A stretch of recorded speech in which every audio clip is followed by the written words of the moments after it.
pause muna sa trabaho at play naman sa maaksyon na bakasyon. Yan ang masayang quick getaway ng ilan sa ating paboritong Kapuso stars. Ready ka na bang lumibot around the globe? Solo trip sa Japan ng Kapuso It Girl na si Gabby Garcia recently.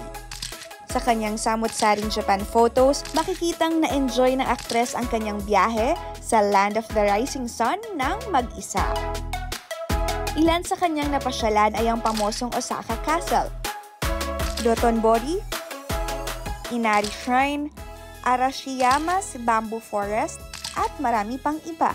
Isa sa pinagpapasalamat ni Gabby sa kanyang Japan trip ay ang mga mababait na tourists tulad ng mga kumuha ng mga IG-worthy picture for her bilang souvenir.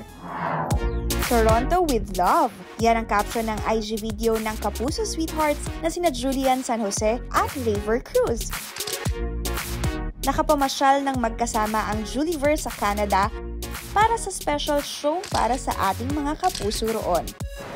Nasundan pa ito ng isang wet and wild adventure nang bisitahin ni na Julian at Raver ang sikat na Niagara Falls.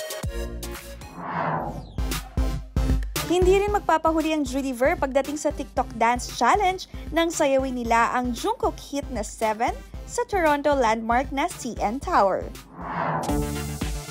Biyaheng London naman ang walang matigas na mister sa matinik na Mrs. Actress na si Max Collins. Sa kanyang uploaded videos, stylish at very fashionable ang mga post ng aktres while enjoying the streets of London. For more fun and exciting showbiz happenings, tumutok lang lagi sa unang hirit.